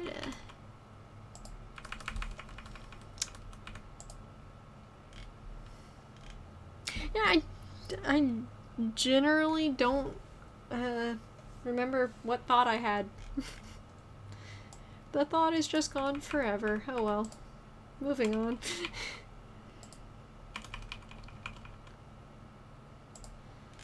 there's certain things about the production that, like, for instance here where I said I don't like that all of the text is like on the right side or coming from the right. It's like, I don't like that it does that, but it's also not a big deal, and I don't care enough to actually fix it. Just because there's so much other stuff that it would be a better use of my time to work on, that it's good enough. So I'm not gonna noodle with it. It's good. It's fine. Save. And that's the 5th page! Yay! So, that one I feel like was faster than some of the others. I think it might have also been that I stopped talking at a few points just to focus on the work. But, yeah. Good stuff. Good stuff. So, we've done quite a bit of lettering. And probably given a fair few spoilers, but I tried to choose it's an important section of the comic, but not like necessarily a big surprising part of the comic. I don't know if that made sense, but yeah, I wanted it to be, it's spoilers, but not like plot changing major, like, whoa, I can't believe that happened kind of things. So, yeah. Hopefully it was interesting, and hopefully it was, slightly informative. I don't know that, most of my workflow works very well for a lot of people, since a fair bit of it is tailored very specifically to, like the drop shadows. That's very much tailored to the way that I do the word balloons for the Pumpkin Cells Real Estate. But if nothing else, I hope that it just gave you a bit of insight into my workflow, and yeah. You like the slow updates? Don't want the comic to end anytime soon? Oh, don't worry. It's still gonna be a while. It's gonna be a while. It's a long comic, because, Volume 1 has 9 issues in it, and I think that Volume 2 also has 9 issues in it, and,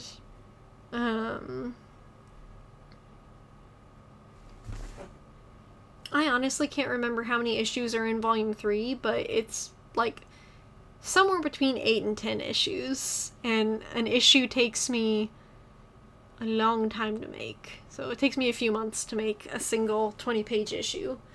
So, hang on. So, this looks thicker than it actually is, but this is a single 20-page issue of the comic. And this is for, issue 7. And it's pretty short. 20 pages. It's a decent chunk, but it's really not that much plot happening. So something this small takes me like 1 to 4 months to make usually. And there's like 9 issues in a volume. It's a long time. So it's gonna be a while before I actually finish the comic. So don't worry, there'll be updates for a long, long, long, long time. I appreciate everyone who came and hanged. Everyone who came and hung out with me. Hopefully you enjoyed seeing the process and everything. And, yeah. I have already said all of this. So, yeah. I've kind of been, not doing the, streams very often again. I tried to do streams like once a week, but like I said earlier in the stream, I got really self-conscious about myself and kind of didn't want to be on camera for a bit because self-conscious. But so I don't know. Oh, okay, that's weird. My my OBS was doing something weird. Sorry, I got distracted. But yeah, I got self-conscious, and then I also didn't really have anything that I could work on camera very well, because it was mostly just finishing art on my iPad, and I still don't really have a good way to do streaming where it shows what's on my iPad. So yeah, the streams are not really a normal thing. There's no real schedule to it, but I do plan to still stream every, at least like once a month, because I like hanging out with people and showing what I'm working on, and sometimes it's easier to explain what I'm doing on camera than it is through text or something. But yeah, so again, I appreciate everyone who came to hang out and watch the stream and everything. I feel like this is probably like one of the best turnouts for a stream that I've had since I made the new channel here. So yeah, I appreciate it, and yeah, I can't think of anything else to say. I'm just talking in circles now. So let's see here. I can't remember what commands I made. There it goes. To anyone who hasn't read my comics and would like to give them a try, you can get them, or you can read them on Webtoon, and you can also get them in print. And I don't know if I actually made a Discord command. Yes. So if you would like updates about when I do plan to stream and just general production updates on comic stuff, or if you just want to see more of my art, I'm decently active in my Discord server. That's the home base for all of my comic-y thingies. Whenever I post stuff about them, that's the first place that I post it usually. So yeah, if you want to hang out with me there, please do. And thank you again for watching the stream and hanging out. I hope to see you all next time. Take care, and God bless. Bye!